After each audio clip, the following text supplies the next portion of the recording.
I believe East Palestine will be the tipping point in how communities can come together and hold their government accountable. If you like my videos, please like, subscribe, and share. And if you could, leave a comment. It helps the algorithm to spread the video worldwide. Now that the media and politicians are gone, it helps the video shine a light on our little town of East Palestine, Ohio. And check out our Facebook group, East Palestine Off the Rails. Get the truth from the people that live here. And lastly, if you'd be so kind, donate at our Give, Send, Go or our GoFundMe site, East Palestine Off the Rails. We have gotten absolutely not one penny from the federal government, and we are trying to assist people that want to leave. Thank you so much for caring, and thank you for watching. So we are back again today. Scott Smith has returned to our small town of East Palestine to do some independent testing. And I think we should start out by people who may have not watched the first video yet, who you are, Scott, and what you do and why you do what you do. Yeah, I'm the Chief Sustainability Officer for Eco Integrated Technologies. 17 years ago, wiped out an oil and chemical contaminated floodwaters, where I learned that everything about water testing was seriously flawed in remediation, and there was no way to clean up. So I rebuilt my life, liquidated my life savings, walked the streets with 100 employees, couldn't feed their families. I've been there, I know what it's like, and I started going into disasters to try to help people not have to go through what I went through in a chemical contaminated disaster. And as part of my employment agreement now with one of the companies I work with is I go into communities and we do free testing and we help the community because it's the right thing to do and it's good for your soul. Yeah, that's awesome. Now, what do you mean by water testing is seriously flawed? That water bottle you're holding right now, if you take that water bottle, and I know you've been in the creek, take that water bottle and you scoop it in the water, that only tells you what's in the water bottle. You can't conclude, because why? Water contamination, air and contamination, surfaces and contamination, they're never in equilibrium or a steady state. So, and there's another expression that life exists in the water column, above the bottom, beneath the surface. So if you just scoop some samples from the surface, that can be a false non-detect, meaning it's going to say there's no benzene, it's going to say there's no dioxin. You need to test the whole water column, especially the sediment. Why? A fish doesn't live in the water for a split second. A kid or yourself, you don't swim in the water for a split second. So you need to test the water the way life encounters water. And there's, as far as I know, there's been only one person that's been on the planet able to walk on water. So if you're walking in a creek or a lake or a stream, you're touching the sediment. And we're seeing very contaminated sediment. So you release that sediment, contaminated sediment and all the chemicals in it into the entire water column. There is a local Pittsburgh television station, KAKA, it's our CBS affiliate, and they had a tester who's actually pretty legit, I believe. I talked to him early on, and he found carcinogens in the water and other contaminants, and they asked him back recently, and there was almost a glowing report because they talked about Sulphur Run being so much cleaner. So I called him back. He was nice enough to call me back the first time, and he called me back this time. And the questions I asked him, he actually answered how I thought he would, because I asked him, I said, did you take any sediment samples in Sulphur Run? He said, no, we probably would have got some high hits of contaminants. And I said, did you take any of Leslie Run? And again, this was just last week. And he said, no, when I went in Leslie Run, I could still see it was contaminated. So unfortunately, we had this flowery report. Now, he did say, this is CEO of this company, he did say that in the actual article, he said that those chemicals went somewhere. Are they in the vegetation? Because it is not as bad as it was prior? Is it in the vegetation? Did it just go down the stream? Is it in the banks? He did not know, but he did admit to me that the soil, the creek beds were still contaminated, but he only does dip samples. So to your point, I think that's a good illustration. That's great. And I saw the article. I know you're talking. It looked like a little bit of a puff piece. Mm-hmm. And like we talked about, let there be no doubt about it, the PR people, the public information officers are calling all the shots. And it doesn't take much advertising with local media to get a nice puff piece. Yes, those in town and everybody's looking for some hope here, but they clung onto that piece. That's why I gave him a call. He's really nice to call me back. We talked for about a half an hour. Okay, so why are you back in town? Well, I want to cover that. That goes to the simple expression that I say over and over again: you can't find what you don't look for. So that's the point. If you're just scooping from the surface and you're not looking for what's in the sediment, you're not going to find it. And as open as he is with me, when we've talked twice at length, I'm going to guess, because there was a little bit in that article about him saying that, the chemicals went somewhere. He may have even told the press, but I found all through this whole disaster that you can talk to the press, and then when you read what they write, they only write certain parts of it. It's happened to me here too, where I did an interview with a local station, and it came out like, I said there's no need to panic if we get the information and do the testing right. I did not say everything's fine, there's no need to panic. So in fairness to this gentleman that was kind enough to do this testing, as you know, these interviews that I've done with the media, 30 minutes, 45 minutes, you can edit that to pretty much say whatever you want. That's why I appreciate the opportunity to sit down with you and go into more depth and explain the proper context. And thanks, Scott. It was an honor the first time. It's an honor the second time. So what are you doing in East Palestine again? Well, the community requested that I come in for tomorrow's press conference at the East Palestine Country Club, where I have 6 PowerPoint slides, and I will be revealing the control samples that I had in Bull Creek for the water versus Sulphur Run. Or are you at any liberty to talk about that? Yeah, and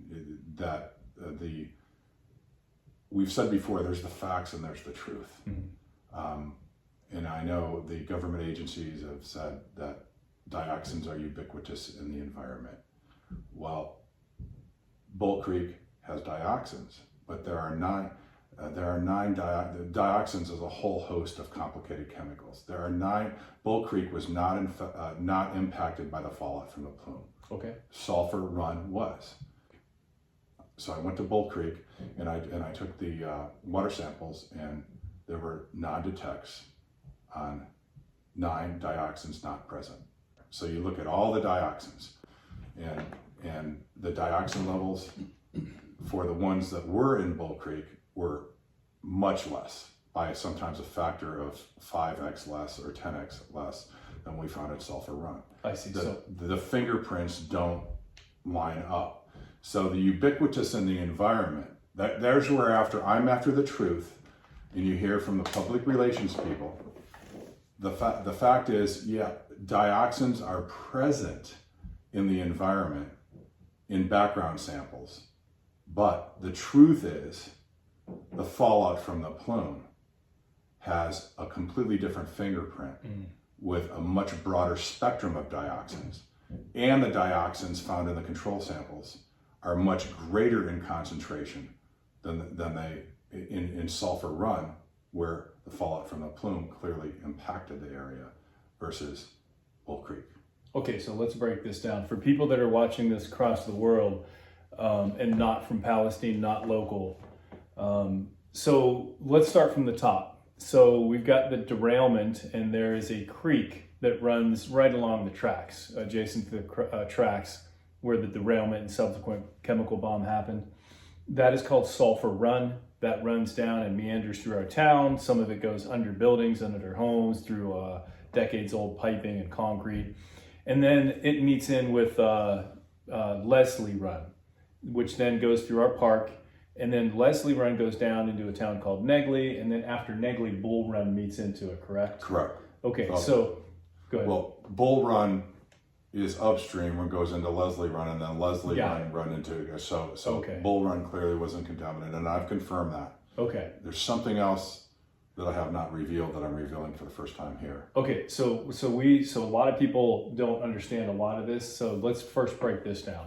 So Bull Run was not contaminated by the plume. Correct. And was it contaminated Excuse me, by Bull Creek. Bull Creek. It's Bull Creek. Bull Creek was not contaminated by the There was no impact Okay. from the plume there. So that's a good control. That's a control. That is how That's nature correct. intended That's that correct. creek to be. So are you saying that of the same dioxins that were found in Bull Creek as compared to what other creek were you testing? Was Sulfur Run. Sulfur Run. Of the identical dioxins that were there, because they're ubiquitous, there are going to be some in an unaffected creek, they were still much higher in Sulfur Run? Much higher. Much higher? Sometimes Okay. by a factor of, depending on which dioxins, by 5x to 10x. And more importantly, there were 9 dioxins that were not detected or in Bull Creek that were present in Sulfur Run. Okay. That's what the experts call a fingerprint. Okay. Because the fingerprint of dioxins from the environment, from cooking on your grill, from having a campfire, that's a totally different fingerprint from a train derailment explosion and then a burn with vinyl chloride. It's a totally different fingerprint. Okay, so now not only do we have much higher identical dioxin levels in Sulfur Run as compared to the control, which was not affected by the spill or the burn in Bull Creek, but you also have 9 dioxins that were not found in Correct. Bull Creek. And these two creeks are not that far apart. We're talking, probably 4 or 5 miles possibly? I'm not sure the exact mileage. I think it's at least 5 miles. Okay. It might be more. And can you expound on this, what you've discovered anymore? The ubiquitous in the environment narrative is now called into question. And basically, again, there's no need to panic. People want information. If you have information and you know what the contaminants and the chemicals are, then you can go to your doctor, you can deal with it, you can remediate it. And the issue is, again, you can't find what you don't look for. And that is the simple high-level way to solve this, is to look for it. And as this information comes forward, I have a team of experts around me. A press release last week with Dr. Golem, who reached out to me, and the burn pits, the vets. Now that I'm learning more, what is similar in East Palestine. Until East Palestine and the derailment, there was nothing in North America, continental United States, that was similar to what our vets went through in the Iraq War and the burn pits. And Dr. Golem was instrumental in that. And then it's my understanding with the burn pits and the Gulf War, the government said mass psychosis, it's stress. And she was instrumental in proving it's the cumulative dose and how these chemicals combine. For example, 10 different chemicals, at least in East Palestine. There's 1,000 different combinations. So when the EPA says something is safe, that's based on a singular exposure to a singular chemical. And the other thing, if you see the fine print, every time the EPA puts out a statement, they say this is not a risk assessment. What does that mean? That means it's not a health risk assessment. So you can't make a conclusion on the risk. So they're contradicting themselves. On the one hand, they're saying On the one hand, yes. Okay. Have the Easter egg hunt, but on the other hand, say, it's not a risk assessment. Got it. Yeah. And so I had never noticed that. Now, the Gulf War fire. Are you talking about when they purposely burned the oil fields? I'm not sure what you're talking about. There's something called burn pits, and it's quite complicated. It's setting the oil fields on fire, and it's also how they would burn their own waste and everything, and it's exposure. It's a combination of everything. Okay. In the burn pits. Now, if a question comes to mind when you talk about all the different chemicals that are formed, if there's nothing been in the United States been like this prior, or similar to what happened here, how can you declare it safe if people haven't been exposed to those type of chemicals in that combination before? I would think you would have to, and that's why it's important that these doctors are coming to study, I guess. You can't declare it safe or unsafe with a lot more data. Just look at COVID. What is it? The death rate was 2% of the people got infected. However, if you're immunocompromised, if you're pregnant, if you're nursing, all those same things apply to this chemical exposure. So lumping everything together and declaring it safe, it's just simply not credible. Now, of the dioxins, for the people in Palestine watching, the dioxins that were found at a much higher level in Sulphur Run as opposed to Bull Creek, and the additional 9 dioxins that were not found in Bull Creek that were found in Sulphur Run, are you going to, I know you collect, but are you going to have to refer, how do we know, are there experts that are going to tell us what dangers, if any, those higher level of dioxins and those 9 extra dioxins pose to this town? Great question, and I'm revealing this for the first time. There's 5 experts that have reached out to me, and again, to the credit to the media that is covering that, that's how they found me. I didn't know about Dr. Golem, she found me. 4 other experts have actually reached out to me. You would recognize their institutions and their names. I have to keep them anonymous because they're fearful of their jobs and careers. These 5 experts, the experience in dioxins, in toxins, and all these chemicals exceed 150 years. And what they are doing now is as my data comes in, it's going to take a little bit longer, but we hope to have an interactive map where you can just click on something and you can see where the contamination is.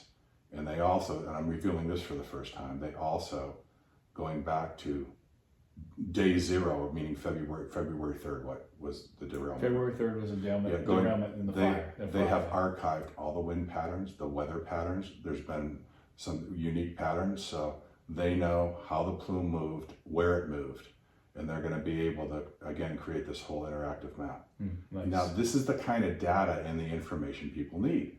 Again, there's no need to panic if we can get this information to the community, and then they know what to do, and they can go see their doctors, and then it can be remediated. I think what's going on here, and I keep saying it over and over again, to the EPA, to the railroad, you know, they get all these public PR people in charge, and they try to spend time saying things are safe, and it insults people, and it enrages them, and that causes the stress.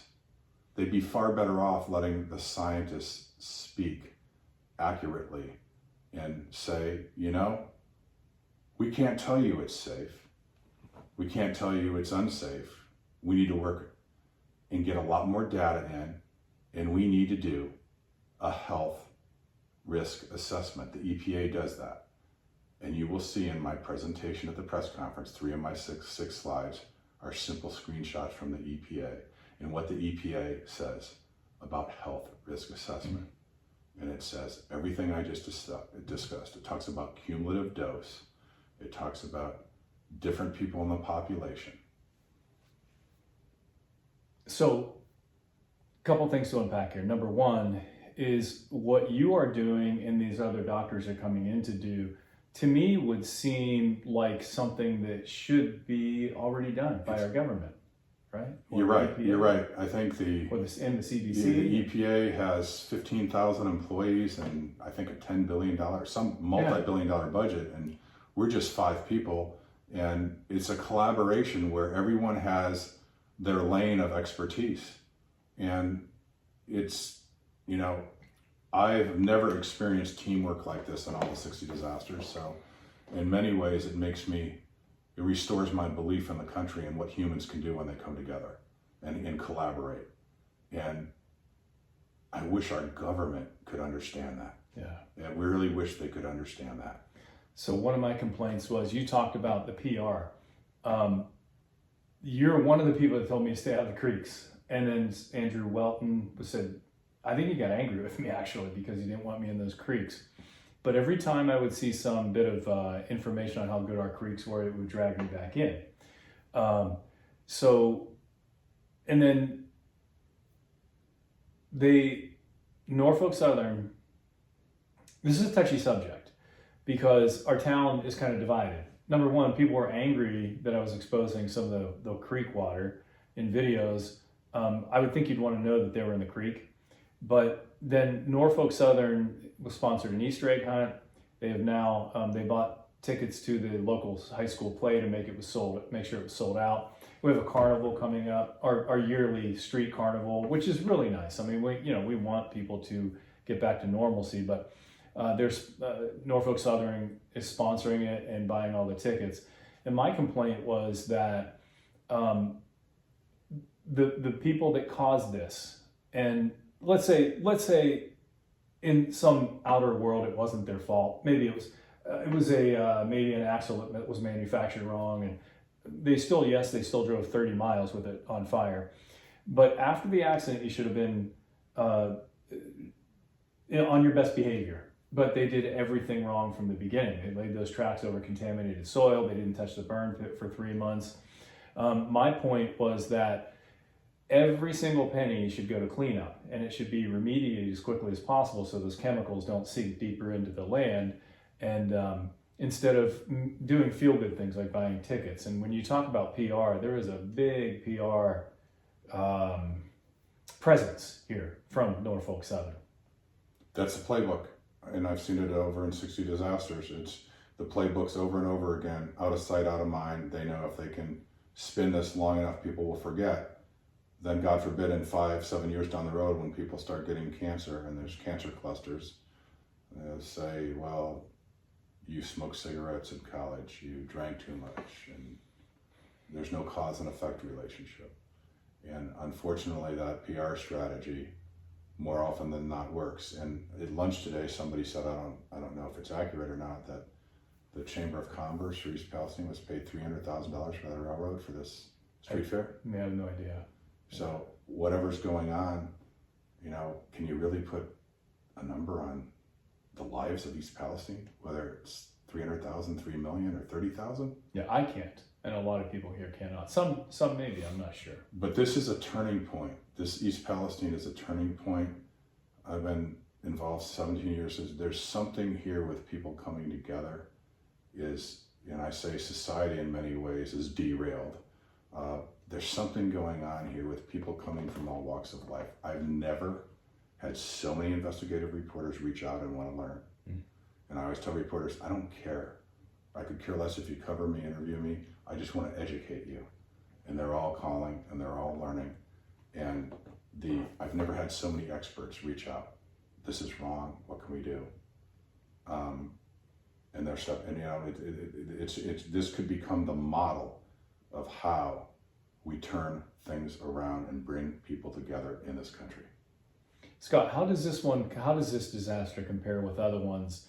One of the problems we have here, although these chemicals are very deadly, they're not seen. Your other disasters where there's oil slicks and people can see them and they visually, now the creeks were different, but even then, a lot of townspeople had no idea what was going on. What are the challenges when you can't see something and it's not like a tornado hit the town or the oil slick is right in front of your eyes? Yeah, in some of the other disasters too, the most dangerous ones and cancer-causing ones are clear, colorless, and odorless. Sometimes it's odorless, so that's in common. But what makes this one separate is people still are getting sick. Some are getting sicker. And it's my understanding from the medical experts that vinyl chloride should leave your urine in 24 to 48 hours. And people are still testing positive for vinyl chloride and other chemicals. So they're getting exposed over and over again. And I think the dust is an issue. Like I came in to test today, I do this voluntarily, and I almost, I'm like a human indicator after this. So this is my 6th trip to East Palestine. Every trip after testing, it takes 24 to 48 hours. You kind of feel you're a little bit lightheaded. Like today, I was testing literally near ground zero at the business where they have the road blocked off, closed, at a business there that hasn't been tested, the soil and on the roof. I was swabbing it. And not only did Norfolk Southern have a drone right above my head, but, you know, I can tell you, I feel like I've had 10, 15 shots of tequila. I can feel it again. It'll go away, you know, but I can tell you. And then when whether it's the EPA or government agencies or the PR people, mass psychosis, people are not making this up. They're not making it up. They really need help. Yeah, Scott, I don't know if you saw earlier videos where I actually had a welt on my back. It was very large. That was a combination of me being in the creek one day, going to the creek the next day, and then going to an event downtown right near Ground Zero. And that was at night. And you can see in this video, I'm almost yelling into the camera because as I'm walking into the event, the wind was so strong, almost like the wind it was today, and it's blowing the dust all around. And that was the night I came home and had that large, I'm guessing it was a histamine reaction, large welt on my back. And in my almost 60 years, I've never had any skin problem, nothing like that. And that was the time when I had the diarrhea and the acid reflux. So people may still be getting sick because I don't know that people know this. It shocked me a week and a half ago to learn that the burn pit was untouched for over 90 days, and they're digging that up now. So I don't know if that soil is contaminated. They told me as they're trucking it out. There's no doubt about it. And you can see all the dirt all over the. They say they're washing the trucks off. I don't know, but there's a lot of dirt right as they exit the trucks exit Ground Zero from the fenced off isolated area, and that's the wind is just blowing that all around. You know, and I've also heard from the anonymous experts that are working with me that there's a way that the EPA is monitoring that dust in the air. They're not releasing the results, but now they're constantly going through water, spraying it down. So the community needs to demand more transparency about what are the dust test results. And when can we anticipate? Do you have any idea when these people may be coming to the experts that you had talked about? I believe, are they doing a study like taking blood from people? Or yeah, Dr. Beatrice Golem. We put a press release out. I'm collaborating with her. She's launched a study. It's in the early stages. I know she's talked to some local phlebotomy labs, and there'll be more details to follow. And we're going to have a Zoom press conference. And really, when it comes to the medical thing and the blood testing, that's really her lane, her specialty. And the collaboration is my testing, throughout the environment, the sediment, the creeks, is going to help her, cross-reference as she tests people's blood. But the point is, this health risk assessment should be done by the government. Should be done already. It should be underway. Here's something that kind of exemplifies that. When I first started testing patients for the vinyl chloride metabolites, I wanted to make sure that I had the proper CPT codes when you send them to the labs. And I've told this story before. I had one of the head doctors from Quest Diagnostic Laboratories call me. And I said, hey, am I doing writing the right codes? Yes, you are. And I said, that's probably a crapshoot anyway, because the CDC tells us that you have such a small window of testing positive for the vinyl chloride metabolites because that big bomb went off and that's passed. And he said, well, that's true for the blood. He said, but for the urine, as you're exposed to it on a daily basis, you're going to keep peeing it out and you're going to see that metabolite. And that was a game changer. And then I said, this is not a wealthy town. I said, it might not be in your wheelhouse, but do you know what this test would cost? So we can see if these people can afford it. And there was a pause, and he said, what are you talking about? I said, are you telling me the government is not testing these people? This man was shocked that we weren't being tested on a regular basis. And now of the small amount of prescriptions I've written and compared to the 4,000 people that live in this town, a very high ratio of people have come up with thiodicglycolic acid in their blood at higher than detect levels. And we're talking smokers negative, smokers positive. We have high school athletes that do not smoke come positive. So there's a whole range of people that are with different scenarios, smoker, non-smokers, right at the site and then 2 miles away. So I can only imagine if the whole town was tested, what we would see. And then maybe a control group, like you use the control group with the creeks. If we had another town like the adjacent Columbiana or maybe a little further away. That's exactly what needs to be done. Because what they say is, well, if you have a burn pit, you do this, you smoke a cigarette. Well, let's find out, because life is not much different 10 miles away. So just exactly what you did with the creeks, I think, should be done with the human body. Yeah. Exactly. So where's what do you hope to happen here? I hope, and my offer remains open, the EPA to test transparently with me side by side and continue to do more testing. And I hope that the EPA and the government, which has the capability to step in and fund a Dr. Golem's study on a much larger scale. They do it for other communities. They do all these health risk assessments. You'll see in my presentation at the press conference, the EPA has a huge budget. And I don't know, they have chosen not to do a health risk assessment for East Palestine.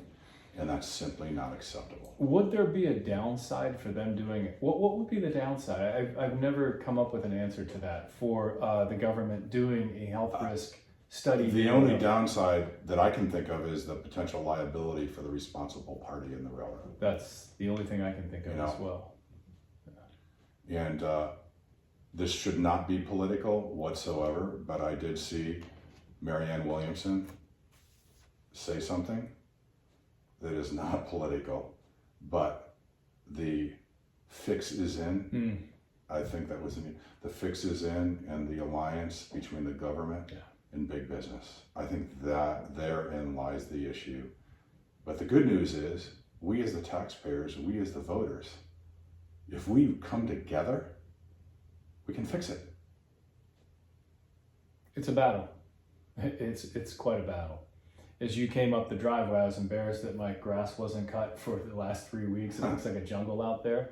The people that are speaking out, and the poor displaced people that are by the derailment site where they have families are dispersed. Mothers are not with their daughters.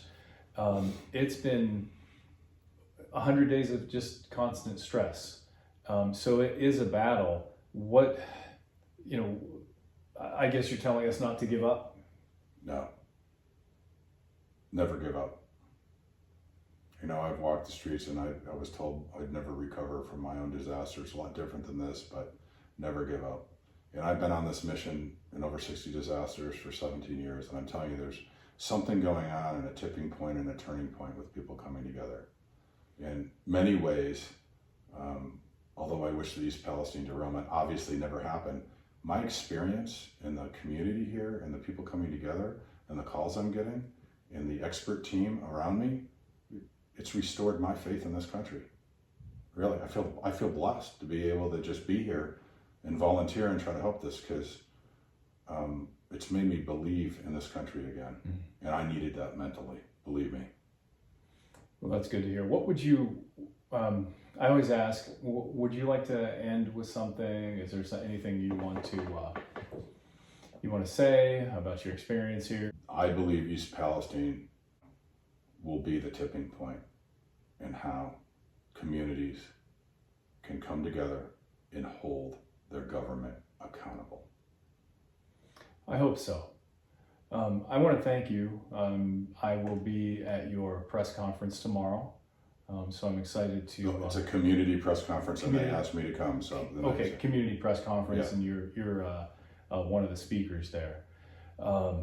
I want to thank you for getting in contact with the doctors that are coming here to almost a research study, a health assessment. It's I refer to it as a health assessment, or blood to figure out what's going on here. Okay. Well, it's been a real honor. Thanks a lot. Thank you for coming. Thanks.